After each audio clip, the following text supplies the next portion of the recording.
Autoridades agrarias. Para poder hablar del surgimiento y evolución de las autoridades agrarias, es necesario hacer referencia a la Ley del 6 de enero de 1915, la cual marcó el inicio de la política agraria en el país y establece la primera autoridad agraria. Asimismo, logra terminar con el estado de inestabilidad en el medio rural. En el artículo 4 se contemplan las primeras autoridades agrarias, una comisión agraria encabezada por el secretario de Fomento. Pero el verdadero parteaguas de la materia agraria la encontramos en la Ley del 6 de enero de 1992. Secretaría de la Reforma Agraria. La Secretaría de la Reforma Agraria se encarga de proporcionar certeza jurídica en la tenencia de la tierra a la población, a través del impulso al ordenamiento territorial y la regularización de la propiedad rural, así como elaborar políticas públicas que fomenten el acceso a la justicia y el desarrollo agrario integral. Desempeñó un papel importante en el reparto agrario. El titular de la Secretaría se inscribía en un ser auxiliar directo del presidente de la República, por lo que debía refrendar todos los proyectos de decreto y de resolución presidencial de las acciones de expropiaciones ejidales y comunales, restitución de tierras, bosques y aguas, dotación de tierras, ampliación de ejido, creación de nuevos centros de población ejidal, reconocimiento y titulación de bienes comunales, entre otras. Programas. La Secretaría de la Reforma Agraria tiene como uno de sus propósitos el impulso del desarrollo rural y acelerar la incorporación de las familias campesinas al desarrollo productivo del país. Para ello, apoya proyectos productivos en ejidos y comunidades a través de sus programas. Fondo de apoyo para proyectos productivos en núcleos agrarios. Programa de la mujer en el sector agrario. Y joven emprendedor rural y fondo de tierras. Con estos programas, la Secretaría de la Reforma Agraria apoya la capacidad emprendedora de mujeres, hombres y jóvenes que habitan en núcleos agrarios para que con sus proyectos productivos y su esfuerzo generen empleos, ingreso y puedan mejorar la calidad de su vida, sus familias y de su comunidad. El 8 de septiembre del 2009, Felipe Calderón Hinojosa anunció su desaparición como una medida de austeridad en el marco de la crisis que afecta a México de 2008 a 2009. La propuesta se mantiene en el Congreso de la Unión, representado por el Senado y la Cámara de Diputados. Sin embargo, hasta la fecha, la defensa de dicha dependencia ha sido férrea por diversos grupos, ya que representan para muchos el último bastión de la reforma agraria. Al parecer, su desaparición no estaba contemplada para el año 2010, pues le había sido asignado un nuevo presupuesto, con lo que ha de continuar sus funciones. Para el 2013, la Secretaría de la Reforma Agraria pasa a ser Secretaría de Desarrollo Agrario, Territorial y Urbano. La Procuraduría Agraria es una institución de servicio social, a cuyo cargo está la defensa de los derechos individuales y colectivos de ejidatarios, comuneros, sucesores, ejidos, comunidades, pequeños propietarios, avecindados, jornaleros agrícolas, posesionarios, colonos, nacionaleros y campesinos en general.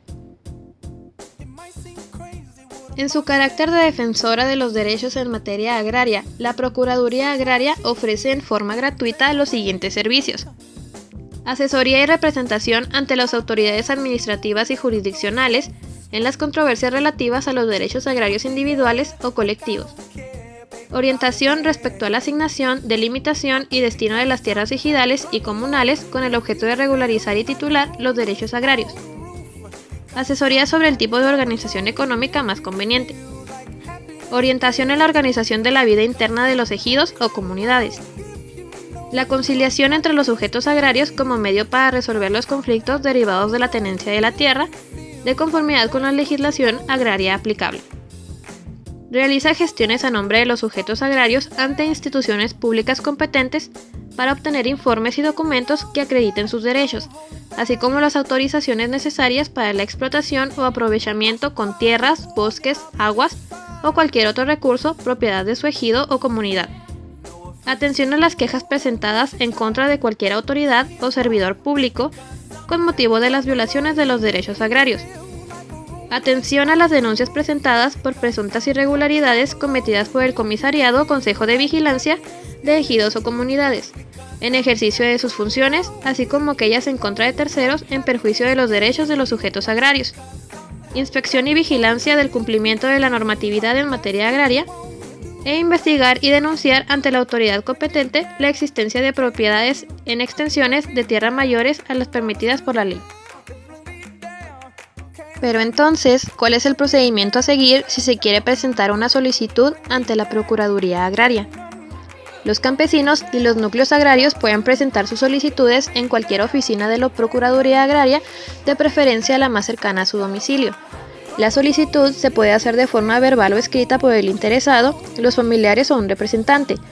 Si se hace verbalmente, un visitador o un abogado agrario de la Procuraduría le escribe y le pide al solicitante que la firme o le ponga su huella digital.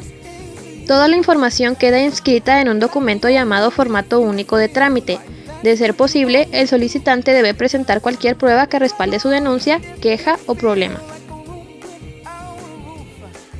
Una vez obtenida la solicitud, la Procuraduría Agraria analiza las afirmaciones o inconformidades expuestas por el solicitante, así como los elementos de prueba respectivos, y si lo considera conveniente, podrá solicitar a las instancias correspondientes la información necesaria para resolver lo que en derecho proceda. Si al analizar la solicitud y las pruebas aportadas se concluye que se trata de un asunto en el que no se tiene competencia legal para intervenir, la Procuraduría Agraria emitirá acuerdo de improcedencia, ya sea por el procurador agrario o por el funcionario en quien se delegue esta facultad, orientando y asesorando al solicitante respecto a las acciones que deberá ejercitar ante la institución que corresponda. Una vez obtenidos los datos necesarios para iniciar el trámite, cuando el visitador o abogado agrario que atiende la solicitud tiene los elementos necesarios para iniciar los trámites, se realizarán las acciones pertinentes. Si del análisis se advierte violación a los derechos de los sujetos agrarios, el jefe de departamento o subdelegado jurídico solicitará a la autoridad o servidor público señalado como responsable que rinda un informe pormenorizado de su actuación en relación con el asunto. Este informe debe rendirse a la Procuraduría en un término de 15 días hábiles. Se solicitará de igual forma al comisariado o consejo de vigilancia o bien a un tercero, en contra de quien se formule la denuncia, por sus actos que sean violatorios de la legislación agraria en perjuicio del solicitante. Una vez realizado lo anterior, si la autoridad o servidor público señalado como responsable incurre en omisión o no funda y motiva su actuación, el procurador agrario la instará para que subsane las violaciones cometidas y restituya al quejoso en el ejercicio y goce de sus derechos. De no cumplir con ello, en los 30 días siguientes a su notificación, emitirá la recomendación correspondiente, para que realice las actuaciones respectivas en el término de 15 días hábiles. En caso de no aceptarla, la Procuraduría podrá hacerla pública. La Procuraduría Agraria debe llevar el seguimiento de las recomendaciones hasta comprobar que todas han sido cumplidas. Cuando la violación haya sido cometida por servidores públicos de la institución, el Procurador Agrario o el Subprocurador General emitirán instrucciones para que en un plazo de 30 días subsanen las irregularidades cometidas sin perjuicio del procedimiento de responsabilidad que pudiera instaurarse, y de no hacerlo, se procederá a dar cuenta a la Contraloría Interna para la aplicación de las sanciones que procedan. Para el caso de que la violación a los derechos agrarios haya sido cometida por el comisariado o comité de vigilancia o por terceros, la Procuraduría Agraria analizará los elementos de prueba con que cuente y, de resultar procedente, formulará la denuncia penal o administrativa, que el denunciante presentará ante la autoridad competente. La Procuraduría Agraria aplicará el mismo procedimiento en la relativa a las denuncias de excedentes de propiedad rural, y si del análisis de los elementos de prueba se advierte la presunción de excedentes de propiedad privada, el procurador emitirá la opinión respectiva y turnará el expediente a la autoridad estatal competente para que proceda al fraccionamiento y enajenación de los mismos. Existen varias autoridades dentro de esta institución de servicio social. La primera de ellas es el Procurador Agrario, que es nombrado y removido libremente por el Presidente de la República según lo dispuesto en el artículo 142 de la Ley Agraria, y debe reunir los siguientes requisitos: ser mexicano, mayor de edad, en ejercicio de sus derechos civiles y políticos, con experiencia mínima de 5 años en cuestiones agrarias, gozar de buena reputación y no haber sido condenado por delito intencional que merezca pena corporal, según lo dispuesto en el artículo 140 del mismo cuerpo legal. Sus atribuciones son actuar en representación legal de la dependencia, dirigirla y coordinarla, nombrar y remover al personal de la institución, señalar funciones y responsabilidades y remuneraciones, proponer su presupuesto y delegar facultades en las demás que se señalen, según lo dispuesto en el artículo 142 de la Ley Agraria. La siguiente autoridad es el Subprocurador General, que es nombrado y removido libremente por el Presidente de la República a propuesta del Secretario de la Reforma Agraria, según lo dispuesto en el artículo 143 de la LA. Debe reunir los siguientes requisitos: ser mexicano mayor de edad en ejercicio de sus derechos civiles y políticos, con una práctica profesional mínima de 2 años al día de su designación y cédula profesional de licenciado en Derecho con la misma antigüedad, gozar de buena reputación y no haber sido condenado por delito intencional que merezca pena corporal, según el artículo 141 de la Ley Agraria. Sus atribuciones son dirigir las funciones de sus respectivas áreas de responsabilidad de conformidad con el reglamento anterior. De este le sigue el Secretario General, que también es nombrado y removido libremente por el Presidente de la República, a propuesta del Secretario de la Reforma Agraria. Los requisitos a cumplir son los mismos que el Subprocurador, salvo el de la cédula y experiencia profesional. Las atribuciones que le corresponden son llevar a cabo las tareas administrativas de la institución y coordinar las oficinas de la dependencia de acuerdo con las instrucciones y disposiciones del Procurador. Esto viene reglamentado en el artículo 145 de la Ley Agraria. También existe la figura de los visitadores especiales. Estos podrán ser regionales o estatales y tendrán a su cargo la atención de asuntos que por su importancia se les encomienda expresamente, en los que tendrán la representación del procurador, pudiendo realizar las visitas que estimen convenientes para lograr el conocimiento directo de los hechos relacionados con las actividades, funciones o procedimientos que tengan asignados. Otra figura existente es la del Consejo Consultivo, que se constituye como un órgano de opinión y de consulta de la propia Procuraduría, integrado con representantes honorarios de los sectores público, social o privado, en un máximo de 20 miembros, para los asuntos que se estimen esenciales para la institución o para el propio procurador. Y por último, el Cuerpo de Servicios Periciales. Está integrado por los expertos de las distintas disciplinas profesionales y técnicas que requiera la Procuraduría y tiene a su cargo la realización de los estudios, peritajes, consultas y dictámenes que le sean requeridos por la propia dependencia. Tribunales Agrarios. El 28 de noviembre de 1911, por medio del Plan de Ayala, se señala en el artículo 6 que al triunfo de la Revolución se habrían de establecer tribunales especializados. Más de 80 años transcurrieron para que esto se materializara. El artículo 27 constitucional, en su fracción 19ª, establece lo siguiente. Con base en esta Constitución, el Estado dispondrá las medidas para la expedita y honesta impartición de la justicia agraria, con objeto de garantizar la seguridad jurídica de la tenencia de la tierra ejidal, comunal y de la pequeña propiedad, y apoyará la asesoría legal de los campesinos. Son de jurisdicción federal todas las cuestiones que por límites de terrenos ejidales y comunales, cualquiera que sea el origen de estos, se hallen pendientes o se susciten entre 2 o más núcleos de población, así como las relacionadas con la tenencia de la tierra de los ejidos y comunidades. Para estos efectos, y en general, para la administración de justicia agraria, la ley instituirá tribunales dotados de autonomía y plena jurisdicción, integrados por magistrados propuestos por el Ejecutivo Federal y designados por la Cámara de Senadores, o en los recesos de esta por la Comisión Permanente. La ley establecerá un órgano para la procuración de justicia agraria. Los tribunales agrarios se componen de el Tribunal Superior Agrario, el cual se integra por 5 magistrados numerarios, uno de los cuales lo presidirá. La sede de este se encontrará en Ciudad de México. Artículo 8.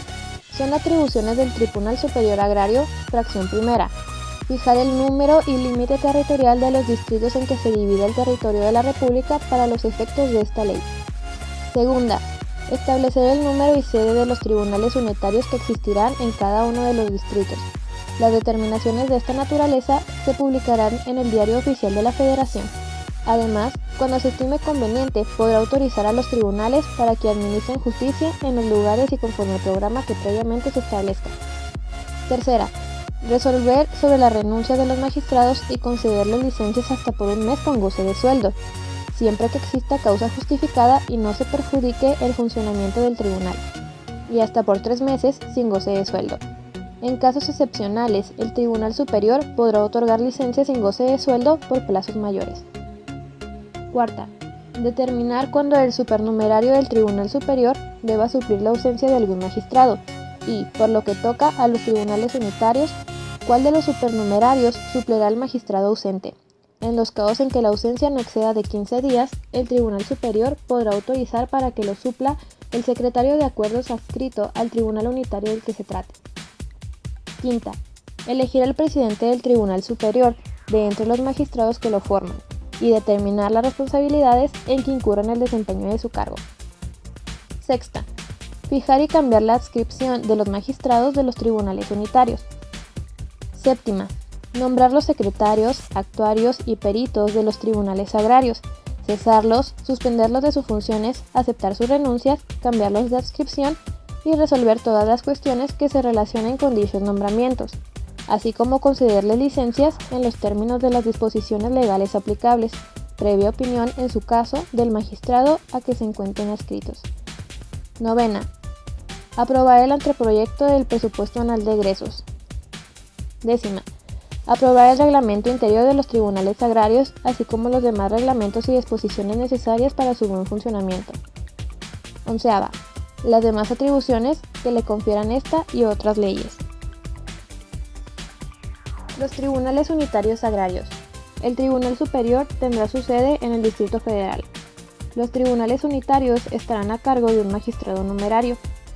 Habrá magistrados supernumerarios quienes suplirán las ausencias de los titulares, uno para el Tribunal Superior y el número que disponga el reglamento para los tribunales unitarios. Artículo 18. Los tribunales unitarios conocerán por razón del territorio de las controversias que se les planteen con relación a las tierras ubicadas dentro de su jurisdicción, conforme a la competencia que les confiere este artículo. Los tribunales unitarios serán competentes para conocer: primera, de las controversias por límites de terrenos entre 2 o más núcleos de población, ejidal o comunal, y de estos con pequeños propietarios, sociedades o asociaciones. Segunda, de la restitución de tierras, bosques y aguas a los núcleos de población o a sus integrantes, contra actos de autoridades administrativas o jurisdiccionales fuera de juicio o contra actos de particulares. Tercera, del reconocimiento del régimen comunal. Cuarta, de juicios de nulidad contra resoluciones dictadas por las autoridades agrarias que alteren, modifiquen o extingan un derecho o determinen la existencia de una obligación. Quinta, de los conflictos relacionados con la tenencia de las tierras ejidales y comunales. Sexta, de las controversias en materia agraria entre ejidatarios, comuneros, posesionarios o avecindados entre sí, así como las que se susciten entre estos y los órganos del núcleo de población. Séptima, de controversias relativas a la sucesión de derechos ejidales y comunales. Octava, de las nulidades previstas en las fracciones octava y novena del artículo 27 de la Constitución Política de los Estados Unidos Mexicanos en materia agraria, así como las resultantes de actos o contratos que contravengan las leyes agrarias. Novena, de las omisiones en que incurra la Procuraduría Agraria y que deparen perjuicio a ejidatarios, comuneros, sucesores de ejidatarios o comuneros, ejidos, comunidades, pequeños propietarios, avecindados o jornaleros agrícolas, a fin de promover lo necesario para que sean eficaz e inmediatamente subsanadas. Décima, de los negocios de jurisdicción voluntaria en materia agraria. 11ª, de las controversias relativas a los contratos de asociación o aprovechamiento de tierras ejidales a que se refiere el artículo 45 de la Ley Agraria. 12ª, de la reversión a que se refiere el artículo 97 de la Ley Agraria. 13ª, de la ejecución de los convenios a que se refiere la fracción cuarta del artículo 185 de la Ley Agraria, así como de la ejecución de laudos arbitrales en materia agraria, previa determinación de que se encuentren apegados a las disposiciones legales aplicables, y 14ª, de los demás asuntos que determinen las leyes. Registro Agrario Nacional. Surge con motivo de la reforma al artículo 27 constitucional de 1992. El antecedente se encuentra en la creación del Departamento Agrario y el Código Agrario de 1934. En estos, se previó la necesidad de crear una instancia que llevara a cabo las inscripciones de los actos y documentos que ampararan los derechos agrarios de hombres y mujeres del campo. El Registro Agrario Nacional es una institución pública y cualquier persona podrá obtener información sobre sus asientos e inscripciones y obtener a su costa las copias que solicite. El artículo 152 de la Ley Agraria establece que deberán inscribirse en el Registro Agrario Nacional las siguientes: todas las resoluciones judiciales o administrativas que reconozcan, creen, modifiquen o extingan derechos ejidales o comunales. Los certificados o títulos que amparen derechos sobre solares, tierras de uso común y parcelas de ejidatarios o comuneros. Los títulos primordiales de las comunidades y, en su caso, los títulos que las reconozcan como comunidades tradicionales. Los planos y delimitación de tierras a las que se refiere el artículo 56 de la Ley Agraria, los planos y documentos relativos al catastro y censos rurales. Los documentos relativos a las sociedades mercantiles en los términos del título sexto de esta ley. Los decretos de expropiación de bienes ejidales o comunales y demás actos y documentos que disponga la ley y sus reglamentos u otras leyes. Llevar clasificaciones geográficas de la ubicación de predios de sociedades con indicaciones sobre su extensión, clase y uso. Registrar las operaciones que implican la cesión de derechos sobre tierras ejidales y la garantía a la que se refiere el artículo 46, así como las de los censos ejidales. En 1992 se reforma el artículo 27 constitucional referente a la posesión de la tierra, del derecho del ejido, la herencia del ejido, etc. ¿Qué ha pasado a raíz de esta reforma? Mira, a mi punto de vista, yo creo que ahorita hay mucha ignorancia, tanto las personas que vivimos en una ciudad como las personas que viven en los ejidos, en los pueblos pequeños. Yo creo que todavía les falta a las personas más información acerca de esto. Sabemos que está el Registro Agrario Nacional, que hay una Procuraduría Agraria que puede solucionar ese tipo de conflictos, mas sin embargo hay muchas personas de los mismos ejidatarios que tienen muchísimos años con sus tierras que no saben a dónde se van a dirigir. En lo personal me ha tocado personas que mezclan las cuestiones agrarias con civiles. Se cree que, un juez civil les puede solucionar sus cuestiones agrarias, y aquí cerquitas o cercas en la región no hay hacia dónde se puedan dirigir este tipo de personas. Se tienen que ir hasta la ciudad de Chihuahua. Todavía aquí en Delicias hay cercanías que aún siguen siendo ejidos, mas sin embargo se siguen tomando como si fueran parte de la ciudad de Delicias, parte del municipio, que aunque lo son, siguen siendo cuestiones ejidales o siguen siendo propiedades de los ejidos. ¿Cuántas hectáreas de tierra tiene usted y qué siembra en sus parcelas? Pues mira, tengo 120 hectáreas, 60 son de cacahuate y 60 de algodón. ¿Existe algún programa gubernamental que les brinde algún apoyo? No, ninguno que yo lo sepa. ¿Usted considera que el campo va en progreso? No, mira, la inversión es mucha y la ganancia es muy poca. ¿Cuántos ciclos siembra y qué siembra en sus parcelas? Mira, es un ciclo por año y siembro cacahuate y algodón. ¿Tiene algún seguro agrícola? No, no tenemos ningún seguro. ¿Recibe algún subsidio gubernamental? Fíjate que hace unos años había uno para el diésel, pero lo quitaron. Ok, gracias.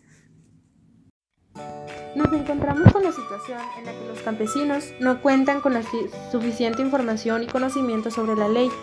¿Qué pueden hacer los tribunales agrarios para que las personas conozcan de la existencia de los tribunales?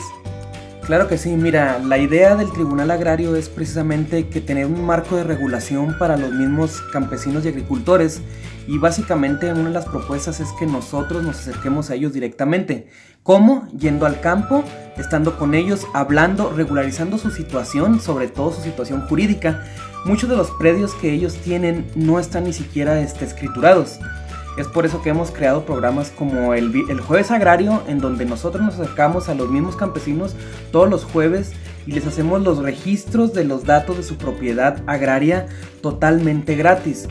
Cabe mencionar que nosotros damos una asesoría completamente gratuita, legal y de manera expedita, porque así lo ha mandado el gobierno, y sobre todo hemos creado programas en donde el campesino y el agricultor se sienta cobijado por el gobierno y que sienta que son parte del mismo gobierno y que nosotros lo apoyamos.